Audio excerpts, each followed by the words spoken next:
So, the Titanic. Unsinkable, they said. But what if its infamous sinking wasn't, quite the accident history tells us? What if it was actually insurance fraud? A deliberate swap with its sister ship, the Olympic? It's a pretty wild idea, isn't it? Yeah. But it persists. That's what we're digging into today, this ship switch conspiracy theory. Right. We've looked at the main sources pushing this narrative, and our goal here is really to unpack it. Understand the claims, the arguments, the alleged evidence. And why it's captured people's imaginations for so long, to see what makes it tick. Okay, but first let's quickly set the scene with the official story, just so we're all on the same page. Titanic, White Star Line's pride, maiden voyage, Southampton to New York. April 1912. Hits an iceberg in the North Atlantic, sinks. Catastrophically. Over 1,500 lives lost. A tragedy that, as we know, led to major changes in maritime safety. Absolutely vital changes. So that's the history we know. But where did this completely different story, the swap theory, even come from? It wasn't immediate, right? No, not at all. It kind of bubbled up over time. A few things fed into it. First, there was the Olympic Titanic's near-identical twin. The older sister ship. Exactly. And in September 1911, so before the Titanic sailed, the Olympic had a pretty serious collision with a Royal Navy cruiser, the HMS Hawk. Ah, yeah, I remember reading about that. Caused quite a bit of damage. Significant damage. It needed major repairs. And there were apparently some, let's say, complications with the insurance claim for White Star Line. It wasn't straightforward. And White Star wasn't exactly rolling in cash at that point, were they? Building those two massive ships was a huge expense. Precisely. There were definite financial pressures. So you have the damaged Olympic, the insurance issues, the costs. And then you have these two ships that looked, well, almost exactly the same. I mean, telling them apart would take a real expert, I imagine. That's absolutely key to the theory. That visual similarity makes the idea of a swap seem physically possible, at least on the surface. Oh. Then, much later, people started looking back at survivor testimonies, old photos, and they began pointing out what they saw as inconsistencies. Little details that didn't quite match the official Titanic plans or photos. And instead of putting it down to memory or photo quality? They interpreted it as potential proof they were actually remembering or seeing the Olympic. And, there's always that appeal of a bigger story, a hidden hand, especially with such a massive disaster. Right. A deliberate act feels, in a dark way, more significant than just ice. So let's break down the theory itself. What are the core claims? Okay, the absolute central point is the alleged swap. The claim is that, in secret, the damaged Olympic was patched up just enough, then switched with the brand new Titanic right before the maiden voyage. Swapped. Oh, in dry dock. Presumably in dry dock, yes. That's where it would have had to happen. And the main driver, the motive, insurance. Ah. So sink the Olympic, disguised as Titanic. And collect the much larger insurance payout meant for the new, pristine ship. That's the financial angle. They argue the damaged Olympic was becoming a liability. So, in this version, hitting the iceberg wasn't bad luck or bad navigation. No, according to the theory, it was entirely intentional, orchestrated. Some versions even speculate about explosives being used alongside the iceberg collision to guarantee the ship sank quickly. Wow. Okay. And how did they supposedly hide the swap? Just bait? Theorists suggest it was mainly cosmetic. Swapping the nameplates, maybe some signs, adjusting easily changeable fittings. They argue the underlying structural differences were either ignored or deliberately hidden during the quick switch. And the inquiries afterwards. Part of the conspiracy theory is that the official investigations were either incompetent or, worse, deliberately manipulated to cover up the swap and push the accident narrative. Suppression of evidence is a key element. Okay, quite a plot. Let's dig into the evidence proponents point to. You mentioned the Olympics damage from the Hawk collision. Yes, they really focus on this. They argue the damage was far more severe and structurally compromising than the White Star Line ever publicly admitted. Perhaps it made the Olympic, not quite seaworthy in the long run, or very expensive to fix properly. Making the idea of sinking it for insurance seem logical in a criminal sort of way. That's the argument, a way to cut their losses and get a big payout. What about the survivors? You said there were inconsistencies in their stories. Proponents highlight discrepancies in descriptions, maybe the layout of a certain deck, a specific staircase, the sequence of events. They seize on these differences. And claim it's because they were actually on the Olympic. Exactly. They argue these aren't just memory lapses, they're accurate descriptions of the other ship. But the counter is pretty obvious, right? Trauma, confusion, the passage of time. Eyewitness accounts are notoriously tricky. Absolutely. That's the standard and generally accepted explanation. Memory under extreme stress is just not reliable for pinpoint details like that. Okay, what about photos? People really scrutinize those, don't they? Oh, definitely. It's a huge area for theorists. They compare photos of Olympic and Titanic side by side, looking for tiny variations. Like what? Things like the spacing or number of portholes on certain decks, Right. maybe the enclosure of the forward promenade deck, window arrangements, really minute details. And if they find a difference in a photo supposedly of Titanic before the sinking, They claim it proves it's actually the Olympic, already disguised. but couldn't ships change slightly during construction or refits? Or photo distortion? That's the counter-argument, and it's a strong one. These were complex machines, small modifications happened, photos from that era can have distortions, different angles play tricks, and sometimes people are just misinterpreting what they see or comparing photos from different stages of the ship's lives. Right, not necessarily proof of a conspiracy. What about the unsinkable label itself? How does that fit in? Well, the theory uses that marketing hype.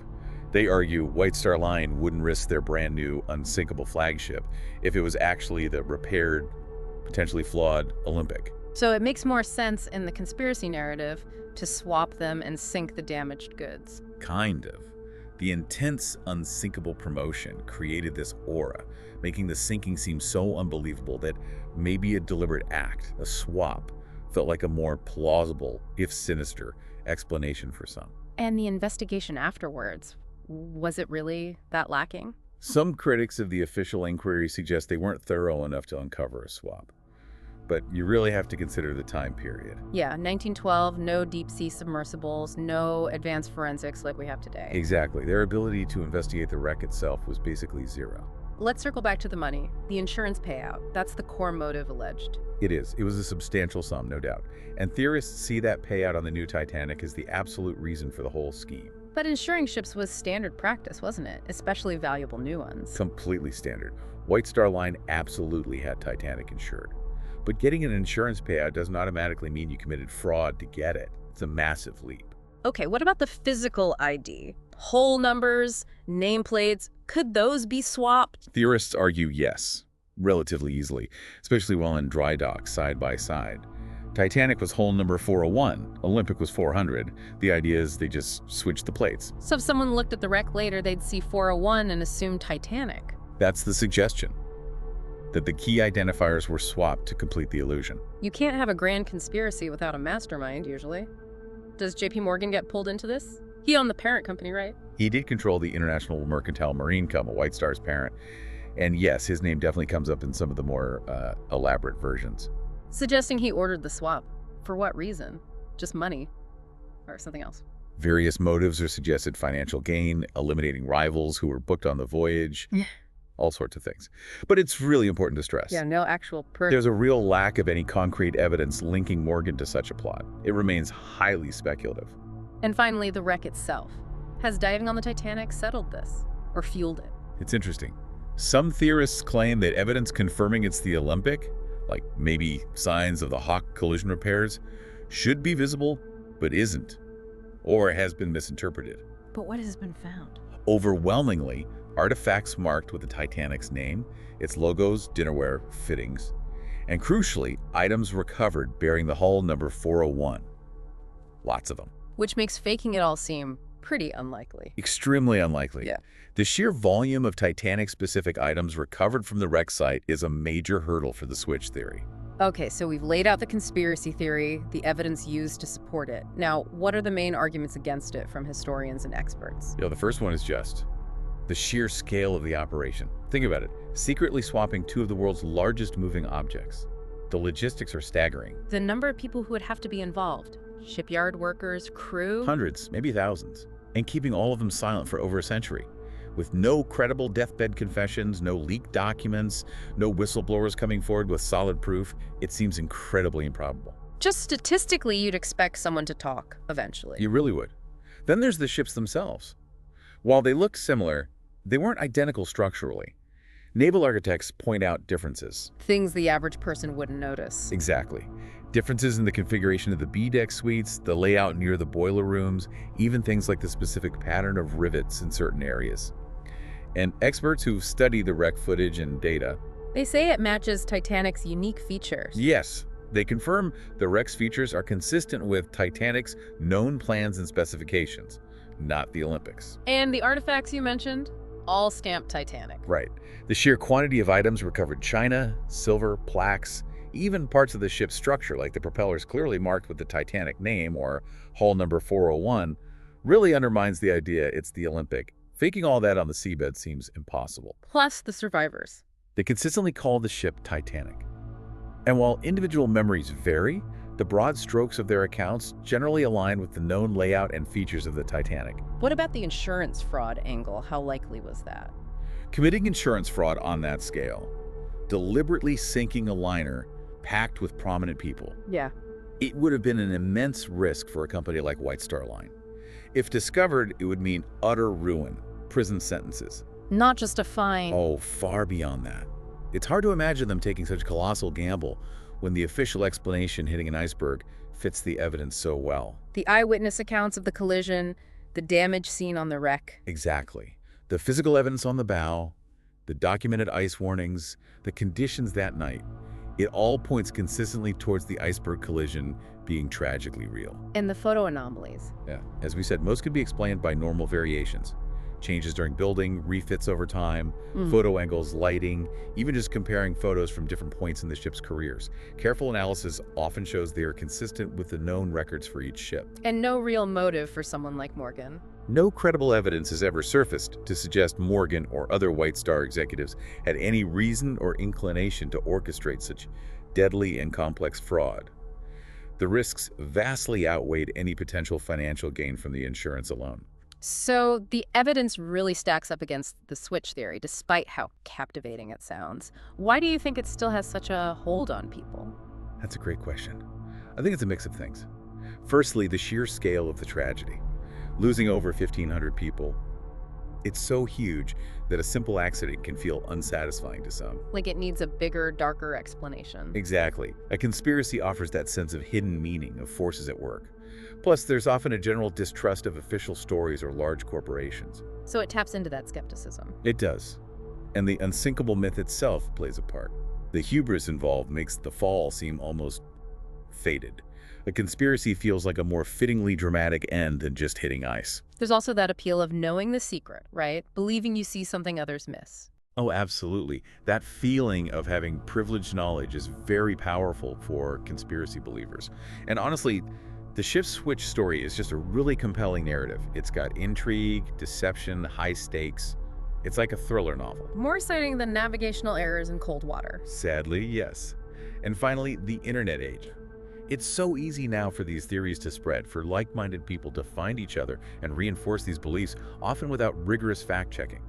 Misinformation travels fast. Okay, so wrapping up this deep dive, we've really gone into the weeds of the Titanic Olympic ship switch theory. We've looked at the claims, the proofs, and the very strong counterarguments based on historical records, expert analysis, and the physical evidence from the wreck itself. And the conclusion seems pretty clear. While it's a fascinating, maybe even tempting theory, it just doesn't hold up against the weight of actual evidence. The established account of a tragic accident caused by a combination of factors: speed, ice warnings, limited lifeboats. The technology of the time remains the most credible explanation. And that real tragedy, awful as it was, did lead to crucial safety improvements that have saved countless lives since. A very important legacy. So here's something for you, our listener, to think about. Considering everything we've discussed, the allure of the conspiracy versus the mountains of historical and physical evidence, where do you land? Does the ship switch idea still hold a compelling possibility for you, or does the evidence overwhelmingly point to a terrible, tragic accident?